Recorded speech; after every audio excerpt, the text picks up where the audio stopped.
It's Nolan. Now, before we get started, make sure y'all hitting that like button. Make sure y'all sharing it on your respective platforms. Let somebody know what we're doing today. Now, let's get into the show.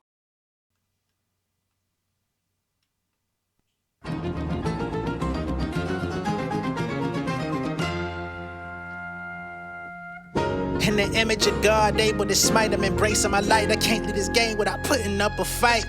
These niggas clones, they digging they in the zip file. Shit was way better when Hov poured out the crystal. They put the pins down, maybe I should find you a pen pal. 20-year legends with classes, they dropping mid now. I guess the mission accomplished. We were sent to demolish the infinite knowledge. We living in privates, we shipping the product for free, still looking for profit. Somebody tell me how long before this shit get abolished. I sat back and reassessed it. If we ain't got the GPS, then who giving directions? Moving out of order, we paid dues to collections. Chasing at the checks, but still skipping the checklist. Screaming gang gang, but bitching up for the detectives. Brody plain Jane, decapitated your necklace. I done got some placements that never paid with the Texans. Nothing finna change, so why we talking elections? I'm on their ass. You a killer, then why you been taking photographs? All the line, this shit is making my modem crash. Niggas crying to me, but ain't putting up the cash. Suffering succotash. Don't make me stuff your ass, but I had the battle before they said I'm legit.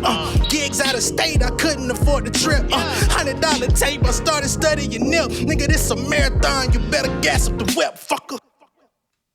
What's going on, beautiful people? It's the kid J Nolan here. Welcome back to another episode of Inside the Industry, your number one source for music, entertainment, commentary, and breakdowns. Hope everybody is doing well out there tonight. I typically don't drop later in the evening, but I did want to cover this, all right? So big shout out to Deante Cal. He's got a video that's spreading around very nicely right now. And of course, he's addressing this big conversation that's permeating around on whether or not hip-hop is dying, right? Now, for me, of course, hip-hop will never die. I'm going to just go ahead and put that out there very quickly, swiftly, expeditiously, as they might say. Hip-hop lives in me, you know what I'm saying? I've been a part of this thing since I was 4-5 years younger than that. You know what I mean? Like, nigga, I was a crisscross MC Hammer, you know what I mean? I went through every evolution of this shit from 1989, you know? Some stuff I may have missed along the way, I went back and learned about it, right? I started rapping when I was fucking 7, 8 years old. I started battling niggas when I was 12. You know what I'm saying? I started taking my raps to school and notebooks when I was 13. I had a fucking injury. I've told this story before. I had an injury going into high school. And all I did for the entire summer was write raps. Went to school, showed my homeboy the notebook. That nigga took into every motherfucking class and was reading my lyrics to niggas in the class. They like, who the fuck is that? What album is that from? You know what I'm saying? So this hip hop shit is embedded in me, nigga. Like I told y'all the story. I used to wear my motherfucking mixtape around my neck. And this wasn't no Lil Wayne type mixtape, nigga. This was like on some, at the time, I was heavily influenced by the Lupes of the world, the Nas's of the world, the Jay-Z's of the world, the Papoose, the Saigons, them type niggas. So we was rapping about some shit. You know what I mean? In Atlanta, no less, where niggas wasn't even trying to hear that shit. So, yeah, I know very well about the ilk and the cloth of hip hop and, it going through its phases, its ups, its downs, its trials and tribulations, its times being at the top of the charts, its times of allegedly falling off the charts, although the song that everybody panicked over leaving the top 40 was forced out. It wasn't even about people not being interested. It was forced out because it sat there too long without being in the top 25. If Luther by Kendrick and SZA was still in the top 25 on that 44th week, it would still be on the charts today. So that is not about hip hop's popularity. That is about people finding ways to stimulate the charts to give other people more opportunities to chart. That's what we're dealing with. But even taking it further, hip hop has never really been about the charts. You know what I mean? Uh, Probably my favorite hip hop songs of all time. I would assume most of them probably didn't do all that well on the Billboard Hot 100. Once upon a time, if you were number one or you were number six on the hip hop charts, that meant something. If you was on the R&B hip hop charts and you was able to go up on there, that's what artists typically cared about, being the number one in their genre. You know what I'm saying? But in more recent times, in the last decade or so, more artists were able to transcend out of being number one in hip hop R&B, which I still think is criminal that hip hop and R&B are lumped into the same category as far as charts and metrics are concerned. But that's a whole nother conversation. But we saw this big boom in commercial viability in hip hop, and that's great. But the commercial viability was always there. We always had artists that were selling gold, platinum, and more. Some of the artists that you probably don't think may have went gold or platinum back in the 90s and beyond, they did. So I'm not here for none of that shit, you know. And I think some of the conversations that are happening around this subject are honestly like pointless. But I do want to talk about Deante Cal. So let me go ahead and pull up his video. All right. So in the caption of this, it says Hip Hop Detox. All right. This is from his Grits and Eggs podcast, episode 98. Is hip hop dying? Let's see. Do we want these people validation or not? We say it every year. Oh, we don't care about no numbers. We don't care about no numbers. Then when niggas start talking numbers, y'all say, oh, is hip hop dying? Is hip hop in a bad space? No. Hip hop's in a great space. It's in a great space. We're back in control of it. You should want these corporate niggas to jump ship and get out your shit so you can own your shit again. Mm-hmm. All right. So that's the first point. He says, hip hop is in a great space. If the corporate entities out there decide to not want to be involved with you, that's your opportunity to own your shit. And of course, that's something that we've been talking about over a decade. The path to ownership, the path to independence. We've been talking about this for 2 decades, 3 decades, you know, even beyond hip hop. But hip hop itself it's really been the top of mind for about 10 years, right?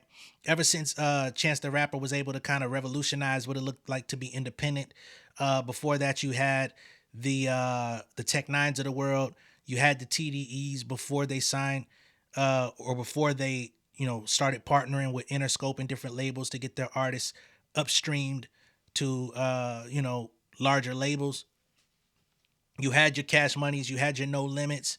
You had your rhyme sayers. You had your fucking Stones Throw with Dilla and all these people. Like, independence has been around for a long time.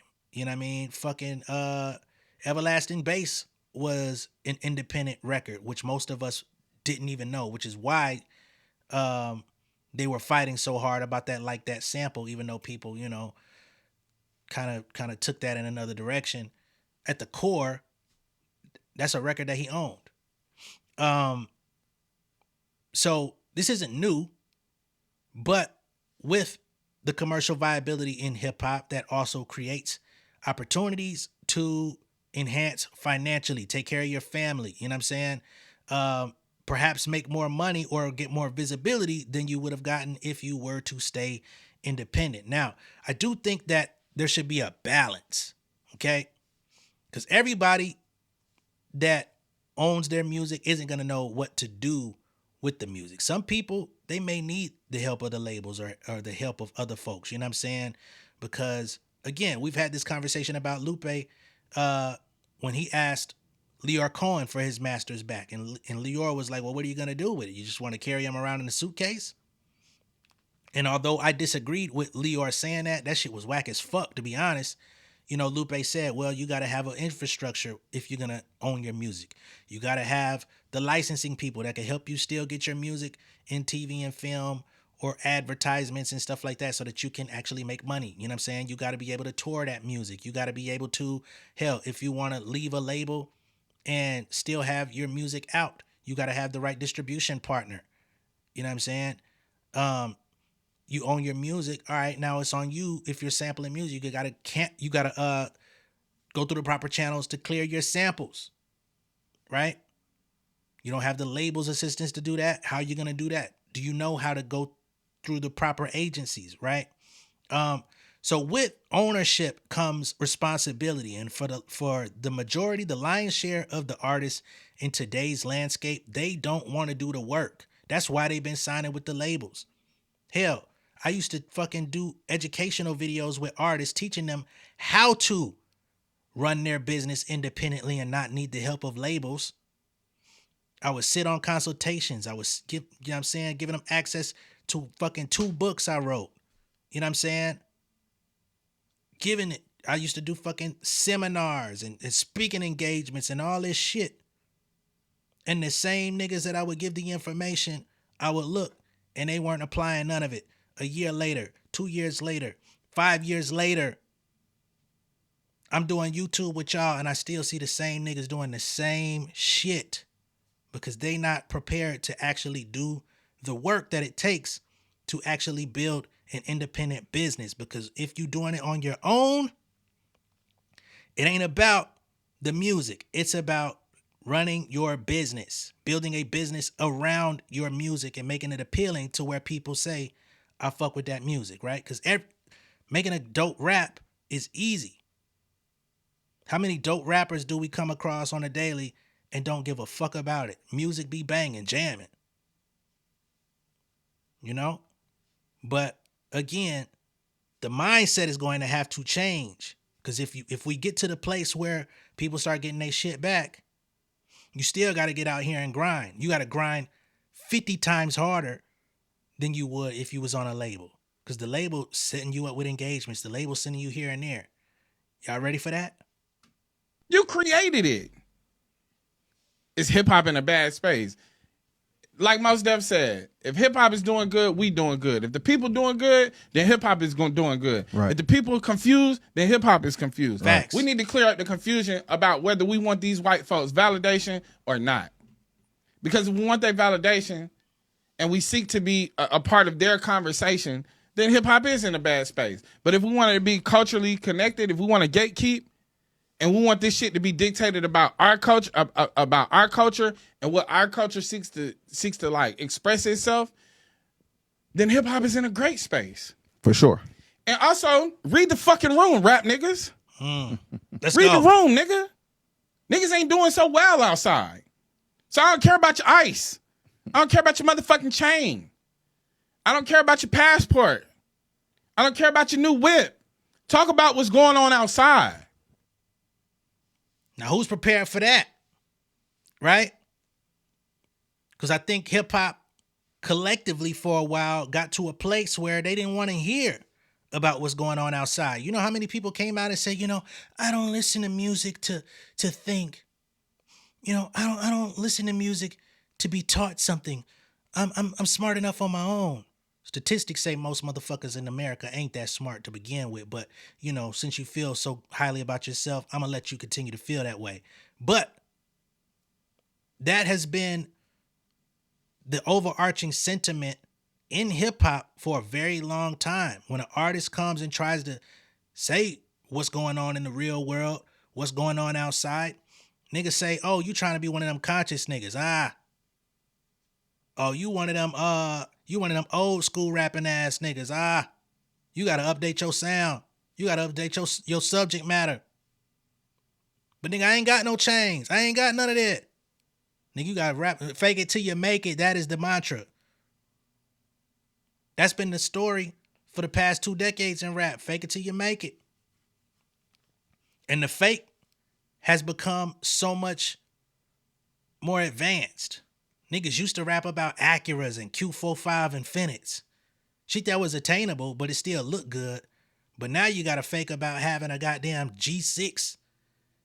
You gotta have an X6. You gotta have a motherfucking Lambo. You gotta have a Bugatti in your raps. Niggas don't want to hear about no motherfucking Infinity.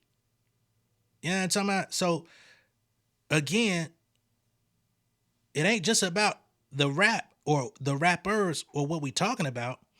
It has to be an appetite from the people. But shit is looking crazy outside, you know what I'm saying, if you really dare to look. So I do think every generation is supposed to have artists that reflect the times. Even when the rest of the entertainers or the other rappers or the other singers are going astray, and maybe they're all singing about sex and fake love or whatever, somebody comes out and punches the world in the sternum and says, nigga, look out that fucking window. Look inside yourself. Shit is not all good. Somebody got to do it. You know? But not everybody is up to that task to really talk about the real. Y'all be on the lookout, though. Family over fame coming. And I'm on a crusade. I ain't gonna lie. Find a way to infuse that. Find a way to get back real and get back in tune with the streets. All that flexing and flashing shit ain't gonna get it no more. This shit gonna have you looking like a lick in about 2 months. It's getting cold outside. Summertime, they say that's the killing season. Wintertime, it's that robbing season. Get butt naked. I don't want to see you running down the block in your drawers. Yeah. And it's 30 degrees outside. I don't want to see that happen to you. It's a bad look. It's a bad look. You and wife beater drawers and socks, running down the block, nigga done stripped you out your true religion fit. Cause you think you fucking 2 Chainz in 2010. Damn right, I got it. That's how niggas gonna be. Yeah, I got all your shit. Mm-hmm. Look, man, read the room, man. They just cut the SNAP benefits. There's gonna be people out there very hungry. Facts. If you ain't feeding your wolves, and niggas want to come to me talking about something, and this is a very few people talking about something. Why you got ads in your videos, bro? What you doing with Morgan and Morgan? Nigga, I'm building up my motherfucking nest. I got a family to feed, nigga. And my channel is growing. We taking opportunities. I'm not taking every opportunity. I've been telling y'all for a year that I've been looking forward to sponsorship opportunities, right? But I turned down a lot of shit. You know what I mean? Turned down hella AI bullshit. Turned down hella shit. So, mind your business. You know what I'm saying? Keep watching the video. This shit ain't number 90 seconds out of I make 25, 30-minute videos. 90 seconds, nigga. Bear with me. You know? We trying to build something here and at the bank. Because shit is getting crazy out here. And I got goals. My family has goals. We have things we got to prepare for. I'm sure you do too. Hell. You going to end up on the plate. Hey. Let's get to hip hop. I'm tired of this hip hop that's not reflective of the society, especially not the society that you come from. It's time to start pushing that pen, bro. And it push the pen, push the performance, and push reality. Do we want these people validation or not? We say it every year. Oh, well. All right, so the video just looped, all right? So they say push reality. Now, everybody's not going to do that. Everybody's not going to do that. But I think that where we've lost our way with hip-hop is, and I said it a week ago, you know, hip-hop has become very segregated. There was once upon a time when you could have the biggest mainstream artists and the so-called underground artists, and their music and their videos were played on the same programs. It may have been a disproportionate number where you had more mainstream than the underground, but the underground niggas got burned. That's how we knew about the Commons, the Mos Defs, the Talib Kweli's, the fucking Pharoah Monch, the Roots. You know what I'm saying? These motherfuckers was on small indie labels, and eventually those indie labels got sold to bigger corporations, Geffen, under the Interscope umbrella. But a lot of these people started out on smaller labels, and they still got their music played on BET right next to Biggie. You know what I'm saying? Right next to Nas, who was a Columbia Sony artist. Right next to so many others. But yeah, I don't feel like hip hop is dead. I feel like hip hop is just trying to find its way. And I feel like, again, this happens every few years. It's not even like a once a decade thing. I think it's like every 3 to 5 years, hip hop needs to regroup. Hip hop needs to find the next sound, whether it's gonna go back or forward. You know what I'm saying? Find a way to build on what worked in the past. Whatever it's gonna be, we need evolution. We've had the same style of trap beats for the past 8, 9 years. Longer than that. You might have heard a different pattern here or there, but a lot of the shit is the same from goddamn 2013 on up. Over a decade. Drums may have updated a little bit. You know, the content, the subject matter. Everybody has been balling for the past decade. Niggas really ain't balling. How many artists have we seen come out and say, I'm fucked up, my label ain't paying me, I don't own shit. If I don't get out on this motherfucking road and perform in front of y'all ass, I don't eat. But the music says otherwise. So nah, hip hop ain't dead. It's just going through a rebirth. It's reconfiguring. You gotta update your motherfucking cell phone, don't you? You gotta update your goddamn software on your laptop. It's the same shit. Cause if you don't, you open yourself up to the virus. And the virus is of being fucking stagnant, not growing, not evolving. And then motherfuckers really don't care about you. So do I think that a couple weeks of not being on the charts is a big fucking deal? No. And y'all should be fucking kissing Megan Thee Stallion feet for getting us back in that bitch, but I don't see enough people doing that. Right? Which I think is also a thing, right? Yeah, you want to request, oh, the ladies in hip hop, they talk about this, they do that, they dancing and partying, shaking ass and this and that. Yeah. And a woman who came out and made a song talking about her relationship, being in love, got panned by the critics. But yet, it's the song that broke hip hop right back into the top 40. Y'all got to get y'all shit together, man. You know what I'm saying? Like, yeah, it may not have had every single word in the song may not have been what you would have put down on paper. But show some appreciation out this bitch, man. God damn. Especially if y'all want to start panicking and acting like shit is dead. Oh, we dropped out of the...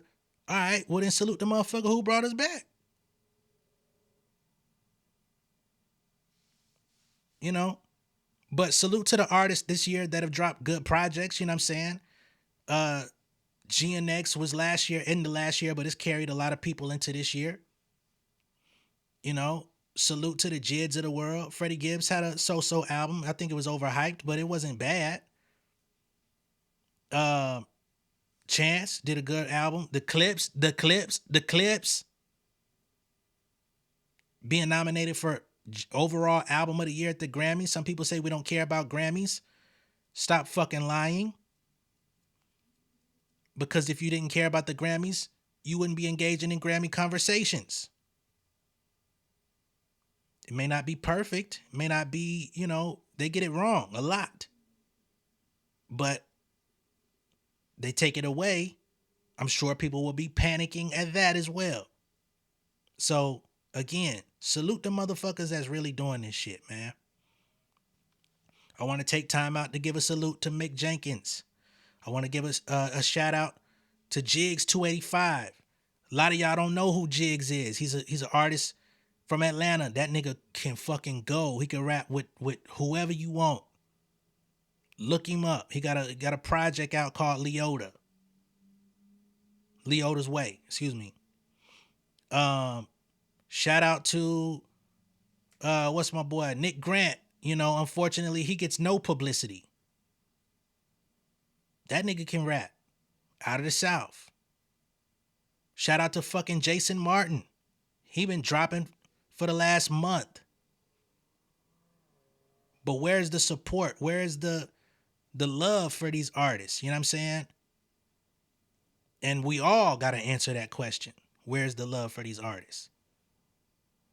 So if we want hip hop to continue to be a thing, it's not just about, oh, let's take it back underground. Let's do that. Because if we take it back underground, how many of y'all really going to appreciate it? Y'all want to support people that their support actually shows up to where you can say, oh, I supported you into this status.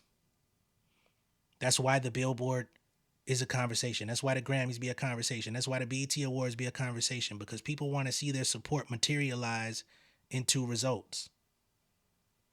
So if we want to see that happen and we want to take it back underground, people talking about we need to go back to house parties and stuff like that. Well, make sure that you're willing to show up to the fucking house party. Because if I say I got a motherfucking show at a house party, how many of y'all really gonna come out to that bitch? You like, I ain't going to know that nigga. Who all gonna be there? Who house is this? Is there security? Niggas start back performing at clubs again. We not showing up. Let's be fucking real. We not going to no clubs to see niggas perform like this was goddamn 2010. So, if this is the medium in which we have to engage with each other, let's ramp that shit up with this online thing and show niggas that we can actually do it. You know what I mean?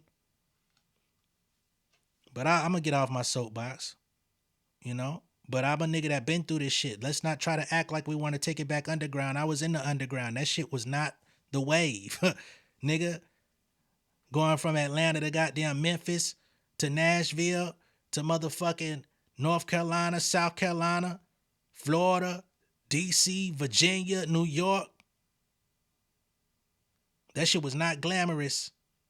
Performing at record stores, performing at motherfucking ran down clubs, the size of this goddamn studio damn near that I'm sitting in.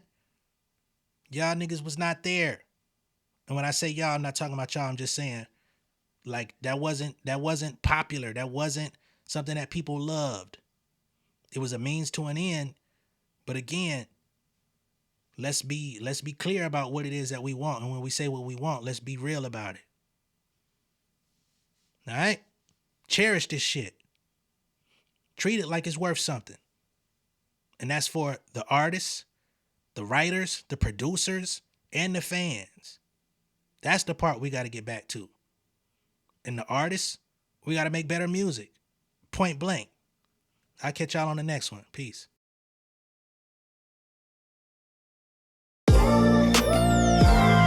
Yeah, family over fame in this bitch, yeah. The glory of living righteous is setting in. My street knowledge and education's a perfect blend. Young mogul, independent, I've been setting trends. The first one from my family to be faithfully wed. Fuck niggas and the horses that they riding on. I see this shit from all angles like a polygon. I'm never politicking, the drama be piling on. Father and great son acknowledged like I'm Bobby Bonds. Conversation with my lady about the paper route. 5 sit bank accounts, every day I make it count. They down talking my commentary for hating now. Well, I can take it cause I'm bodying your favorite now, please. I can do this shit in my sleep. I been writing for these niggas, y'all read it and weep. I been fighting these niggas if you speak on the street. I turn your birthday party into New Year's Eve. Don't let me take it there. We ain't playing fair. This the ATL, Southside nigga moving furniture like Wayfair. Life on hold, no insurance for your healthcare. Lifeline gone, so you wanna be a millionaire? Well, let me tell you about this world I built. The women I dodged, the niggas that I read for filth. The sympathy calls, consulting for the stacks I built. I had